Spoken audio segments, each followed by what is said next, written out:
Hi friends, welcome to my channel. இன்னைக்கு நம்ம பார்க்க போகிறது Frank SMS அனுப்புறது எப்படி அதை எப்படி தடுக்கணும் அப்படிங்கறத பத்தி பார்க்க போறோம். எப்படி பண்றேன் அப்படிங்கறத ஸ்கிப் பண்ணாம பாருங்க. அப்பதான் உங்களுக்கு தெளிவா புரியும். வாங்க எப்படி பண்ணலாம் அப்படிங்கறத பார்ப்போம். ஃபர்ஸ்ட் ஒரு ஆப் இன்ஸ்டால் பண்ணி வச்சுக்கணும். இந்த ஆப் Play Store கிடையாது. இது எப்படி பண்ணனும் அப்படிங்கறது இதுக்கான லிங்க் நான் டிஸ்கிரிப்ஷன்ல கொடுக்கிறேன். அதை டவுன்லோட் பண்ணி இன்ஸ்டால் பண்ணி வச்சுக்கோங்க உங்க மொபைல்ல. இப்போ இதை ஓபன் பண்ணனும்.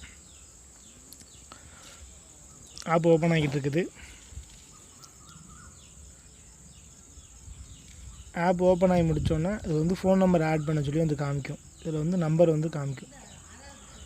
அது கீழ நம்ம எத்தனை SMS பண்ணனும் இதில் நம்ம எத்தனை கொடுத்துக்கலாம் 1 2 5 10 15 20 எவ்வளோனாலும் கொடுத்துக்கலாம். கான்டாக்ட் நம்பர் கொடுக்கணும். நம்ம யார் கொடுக்குறோமோ அவங்க நம்பரை இதில் கொடுத்தாச்சு. நான் ஒரு நம்பர் கொடுத்துருக்குறேன். 5 SMS நான் சென்ட் பண்ண போகிறேன். பூம் பீட் அப்படிங்கிறத கொடுத்து நம்ம கிளிக் பண்ணணும்.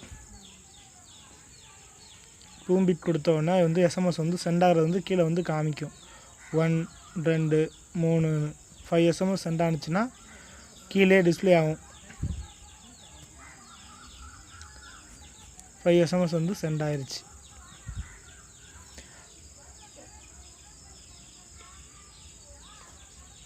இது நான் 5 கொடுத்துருக்கேன். நீங்கள் 10 கொடுக்கலாம், 11 100 கொடுக்கலாம், 50 கொடுக்கலாம், எத்தனாலும் கொடுத்துக்கலாம். இதில் நமக்கு SMS வராமல் பார்த்துக்கிறதுக்கு அந்த பூம் பீட் அப்படி அதுக்கு கீழே ப்ராடக்ட் லிஸ்ட் அப்படின்னு ஒரு ஆப்ஷன் இருக்குது. அதை நம்ம ஓப்பன் பண்ணிக்கணும்.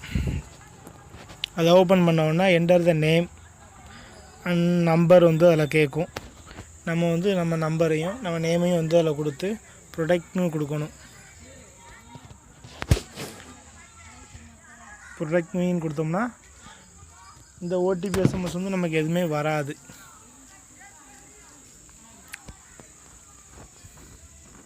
நான் நம்பர் எதுவுமே கொடுக்கல. நீங்கள் உங்கள் நம்பர் இதில் கொடுத்து வச்சுக்கிட்டிங்கன்னா உங்கள் ஃப்ரெண்ட்ஸ் வேறு யாரும் இதை யூஸ் பண்ணுறாங்க அப்படின்னா உங்களுக்கு SMS வராமல் இருக்கும். இப்படி தான் இந்த Frank SMS OTP Flipkart Amazon இந்த மாதிரி நேமில் நமக்கு நம்பர் வரும். வராமல் இருக்கிறதுக்கும் இந்த நம்பர் கொடுக்குறதுக்கும் நம்ம இதை யூஸ் பண்ணிக்கலாம். இது போன்ற மேலும் வீடியோக்களுக்கு நம்ம சேனலை சப்ஸ்கிரைப் பண்ணுங்கள். பக்கத்தில் இருக்க பெல் சிம்பிளையும் கிளிக் பண்ணுங்கள்.